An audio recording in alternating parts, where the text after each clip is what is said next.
Assalamualaikum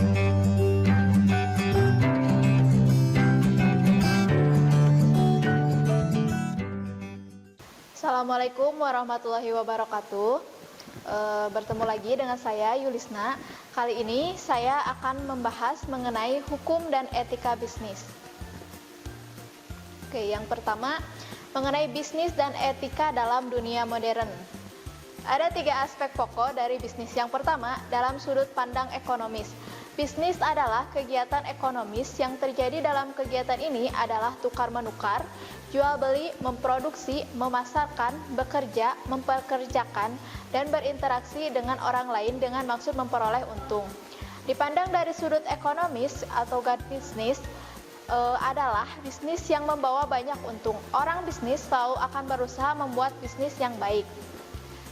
Yang selanjutnya, yang kedua yaitu sudut pandang moral. Bisnis yang baik bukan saja bisnis yang menguntungkan, tetapi juga harus baik secara moral. Perilaku yang baik merupakan perilaku yang sesuai dengan norma-norma moral. Perilaku yang buruk bertentangan dengan norma-norma moral. Suatu perbuatan dapat dinilai baik menurut arti terdalam justru kalau memenuhi standar etis. Yang ketiga, sudut pandang hukum.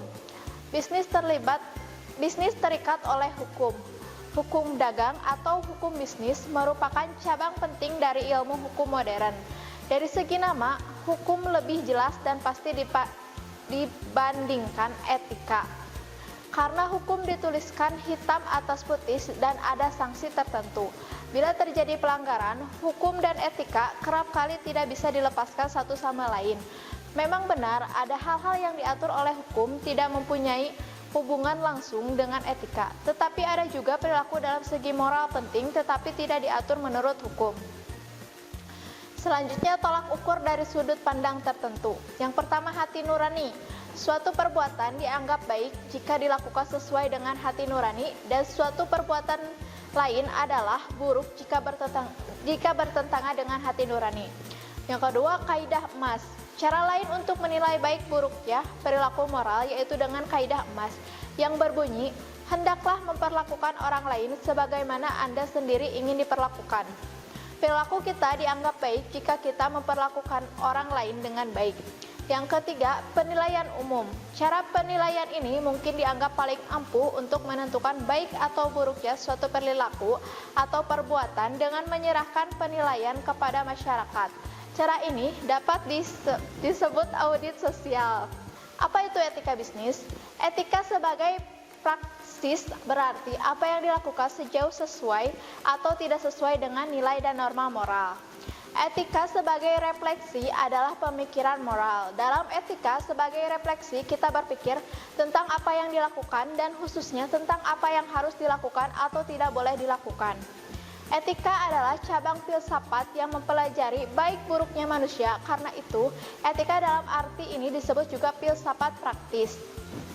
Selanjutnya, etika bisnis dapat dijalankan pada 3 taraf. Yang pertama, pada taraf makro. Etika bisnis mempelajari aspek-aspek moral dari sistem ekonomi sebagai keseluruhan. Yang kedua, pada taraf meso, etika bisnis menyelidiki masalah etis di bidang organisasi. Organisasi di sini terutama berarti perusahaan, tapi bisa juga serikat buruh, lembaga konsumen, perhimpunan profesi, dan lain-lain. Yang ketiga, pada taraf mikro, yang difokuskan adalah individu dalam hubungan dengan ekonomi atau bisnis.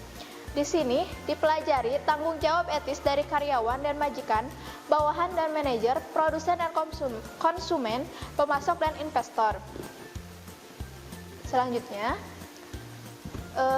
mengenai teori etika.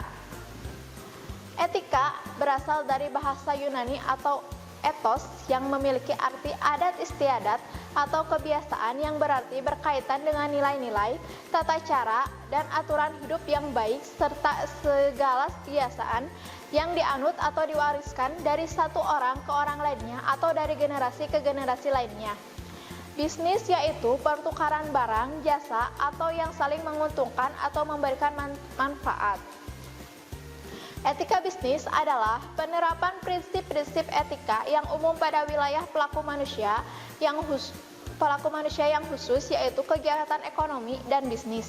Secara konkret, etika sering terfokuskan pada perbuatan, Bisa dikatakan juga bahwa teori etika membantu kita untuk menilai keputusan etis. Selanjutnya, mengenai beberapa teori dalam etika bisnis. Yang pertama, utilitarisme. Utilitarisme berasal dari kata Latin utilis yang berarti bermanfaat. Menurut teori ini, suatu perbuatan adalah baik jika membawa manfaat. Tapi manfaat itu harus menyangkut bukan saja 1-2 orang, melainkan masyarakat sebagai keseluruhan. Dapat dipahami pula, utilitarisme sangat menekankan pentingnya konsekuensi perbuatan dalam menilai baik buruknya suatu perbuatan. Kita dapat menyimpulkan bahwa utilitarisme atau aturan membatasi diri daripada justifikasi aturan-aturan moral. Dengan demikian, mereka memang dapat menghindari kesulitan dari utilitarisme perbuatan.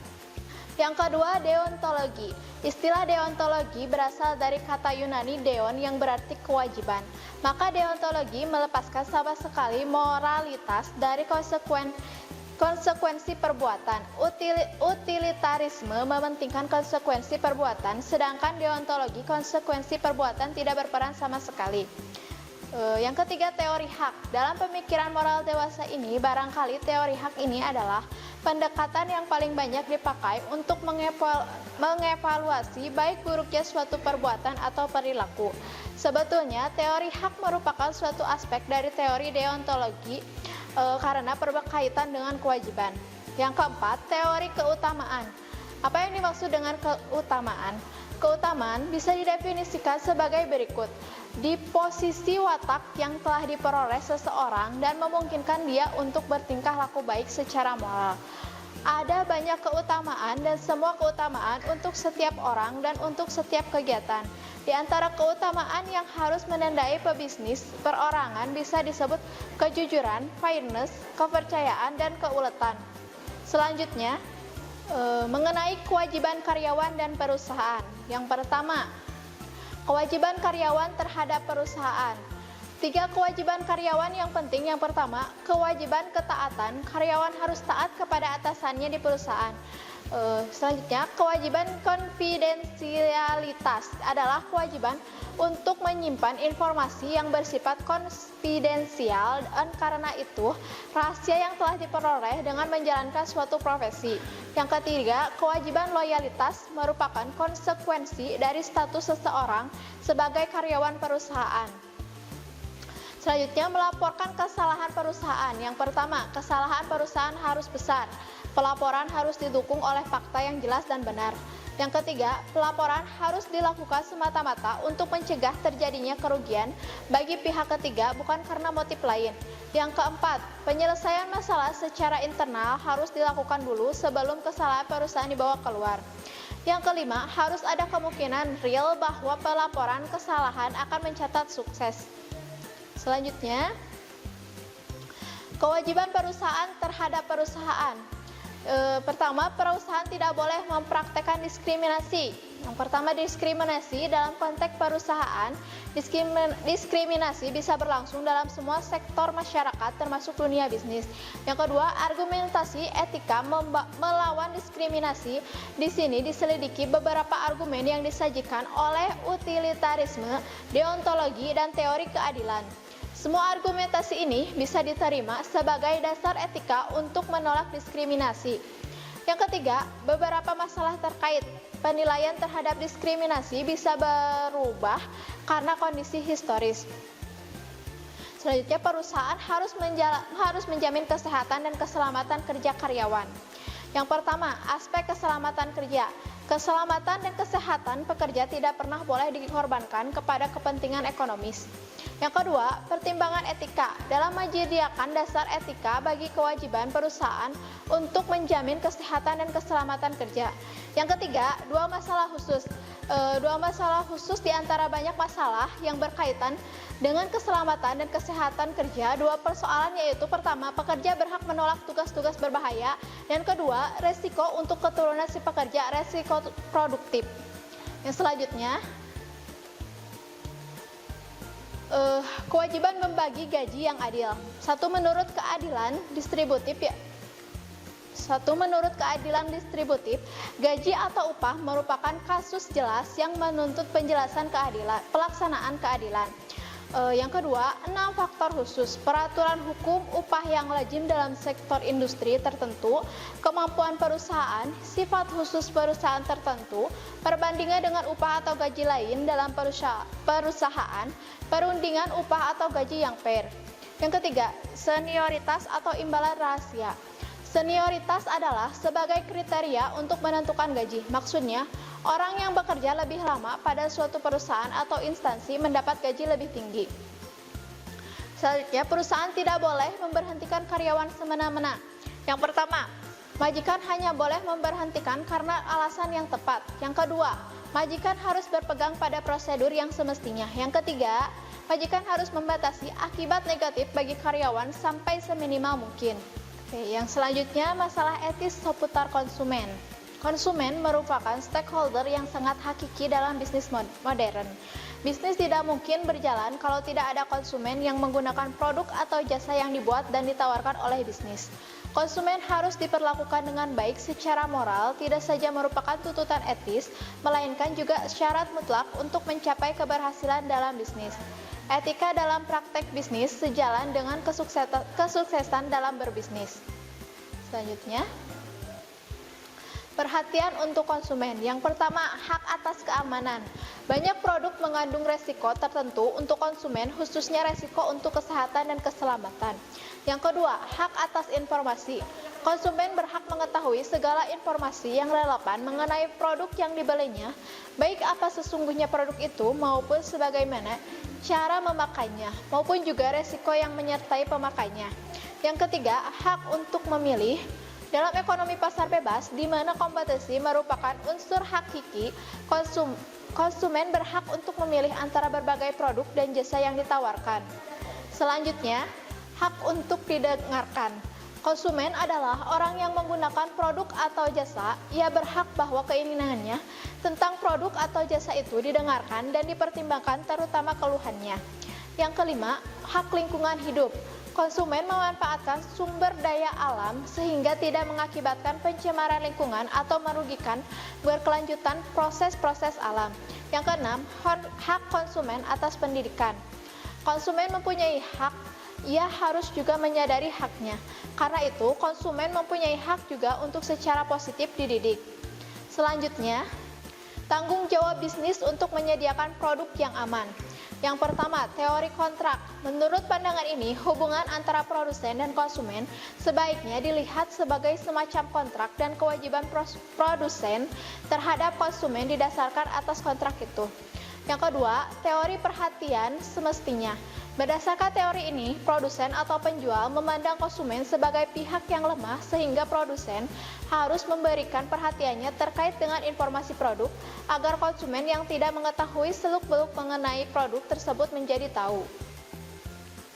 Yang ketiga, teori biaya sosial. Berdasarkan teori ini, produsen menanggung segala kerugian dan masalah yang dihadapi konsumen saat mengkonsumsi produk tersebut. Meskipun produsen sudah memberikan informasi secara lengkap terhadap produk tersebut, namun jika konsumen mengalami kerugian, produsen harus tetap bertanggung jawab. Selanjutnya, tanggung jawab bisnis lainnya terhadap konsumen. Yang pertama, kualitas produk. Dimaksudkan bahwa produk sesuai dengan apa yang dijanjikan produsen dan diharapkan konsumen. Konsumen berhak atas produk yang berkualitas karena ia membayar untuk itu, dan bisnis berkewajiban untuk menyampaikan produk yang berkualitas, misalnya produk yang tidak berkadaluarsa. Yang kedua, harga. Harga merupakan hasil perhitungan faktor-faktor seperti biaya produksi, biaya investasi, promosi, pajak, ditambah laba yang wajar. Yang ketiga, pengemasan dan pemberian label. Pengemasan dan label dapat menimbulkan masalah etis. Dalam konteks ini, tuntutan etis yang pertama ialah bahwa informasi yang disebut pada kemasan itu benar. Informasi yang kurang benar atau tidak pasti bukan saja merugikan konsumen, tapi pihak lain juga. Selanjutnya, mengenai periklanan dan etika.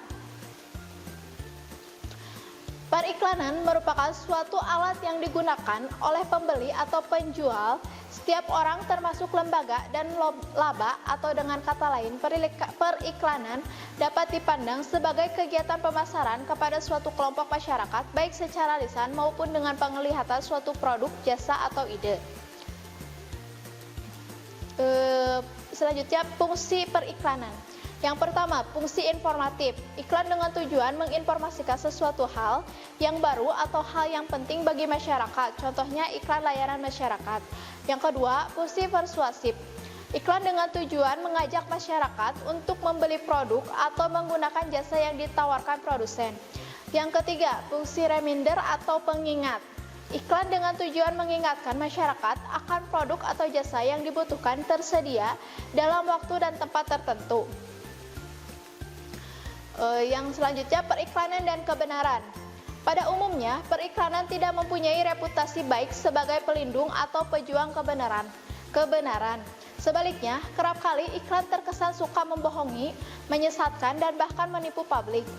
Iklan mempunyai unsur promosi, iklan merayu konsumen. Pada intinya, masalah kebenaran dalam periklanan tidak bisa dipecahkan dengan cara hitam putih. Banyak tergantung pada situasi konkret dan kesediaan publik untuk menerimanya atau tidak. Selanjutnya, manipulasi dengan periklanan. Yang pertama, subliminal advertising. Maksudnya adalah teknik periklanan yang sekilas menyampaikan suatu pesan dengan begitu cepat sehingga tidak dipersepsikan dengan sadar, tapi tinggal di bawah ambang kesadaran. Teknik ini bisa dipakai di bidang visual maupun audio. Selanjutnya, yang kedua, iklan yang ditujukan kepada anak. Iklan seperti ini pun harus dianggap kurang etis karena anak mudah dimanipulasi dan dipermainkan.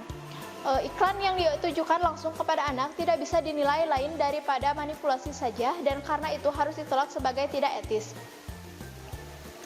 Yang selanjutnya, pengontrolan terhadap iklan. Yang pertama, kontrol oleh pemerintah.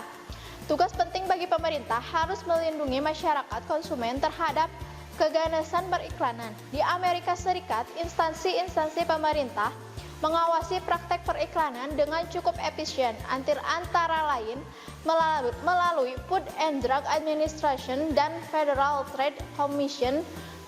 Di Indonesia, iklan diawasi oleh Direktorat Jenderal Pengawasan Obat dan Makanan dan Departemen Kesehatan. Yang selanjutnya, kontrol oleh para pengiklan. Cara paling ampuh untuk menanggulangi masalah etis tentang periklanan adalah pengaturan diri atau self-regulation oleh dunia periklanan. Biasanya dilakukan dengan menyusun sebuah kode etik, sejumlah norma dan pedoman yang disetujui oleh para periklan, khususnya oleh asosiasi biro-biro periklanan. Selanjutnya, kontrol oleh masyarakat. Masyarakat luas tentu harus ikut sertakan dalam mengawasi mutu etis periklanan. Dengan mendukung dan menggalakkan lembaga-lembaga konsumen, kita bisa menetralisasi efek-efek negatif dari periklanan. Laporan-laporan oleh lembaga konsumen tentang suatu produk atau jasa sangat efektif sebagai kontrol atas kualitasnya dan serentak juga atas kebenaran periklanan. Selain itu, ada juga cara yang lebih positif untuk meningkatkan mutu etis dari iklan dengan memberikan penghargaan kepada iklan yang dinilai paling baik. Di Indonesia, ada Citra Adi Prawira yang setiap tahun dikeluarkan oleh Persatuan Perusahaan Periklanan Indonesia. Selanjutnya, mengenai penilaian etis terhadap iklan. Yang pertama, maksud pengiklanan. Maksud dan tujuan dari si pengiklan dapat diketahui dari iklan tersebut dan dianalisa menurut etika moral. Iklan harus tidak menghasut, menjelaskan, pesaing, dan menyesatkan konsumen. Yang kedua, isi iklan. Isi dari iklan juga bisa menjadi patokan apakah iklan itu sesuai dengan etika moral atau tidak, sehingga isi iklan juga harus dikontrol. Yang ketiga, keadaan publik yang dituju. Secara sasaran iklan harus jelas, yaitu publik yang dapat membuat keputusan berdasarkan etika moral, serta publik yang harus mempunyai informasi yang cukup mengenai produk atau jasa tersebut. Dan publik juga harus mempunyai badan yang melindungi mereka. Yang keempat, kebiasaan di bidang periklanan. Periklanan selalu dipraktekkan dalam rangka suatu tradisi. Dalam tradisi itu, orang sudah biasa dengan cara tertentu disajikannya iklan. Di mana ada tradisi periklanan yang sudah lama dan terbentuk kuat. Tentu masuk akal saja bila beberapa iklan lebih mudah diterima daripada di mana praktek periklanan baru dimulai dijalankan pada skala besar. Yang selanjutnya, tanggung jawab sosial perusahaan. Yang pertama, definisi tanggung jawab sosial perusahaan. Tanggung jawab sosial perusahaan merupakan kebijakan yang diambil guna menemukan titik keseimbangan antara perusahaan dan pihak yang terkait serta masyarakat, seperti masyarakat, pemerintah, dan konsumen. Dalam hal ini, perusahaan bukan saja mencari keuntungan, akan tetapi juga memperhatikan dampak sosial apa yang bisa ditimbulkan dengan keberadaan mereka, kegiatan operasi atau investasi. Selanjutnya, bentuk tanggung jawab sosial perusahaan. Yang pertama, tanggung jawab sosial kepada karyawan. Perusahaan wajib memberikan rasa aman dan nyaman kepada karyawannya, memperlakukan karyawan dengan adil. Selain itu, perusahaan juga memberikan kesempatan dan fasilitas untuk pengembangan diri karyawan. Yang kedua, tanggung jawab sosial kepada konsumen. Tanggung jawab sosial perusahaan kepada konsumen tidak hanya seputar masalah penyediaan produk atau jasa, tetapi juga harus memperlihatkan aspek-aspek lain. Merujuk pendekatan utilitarian, maka perusahaan harus menghasilkan produk atau jasa yang memiliki banyak manfaat kepada masyarakat. Yang ketiga, tanggung jawab sosial kepada lingkungan.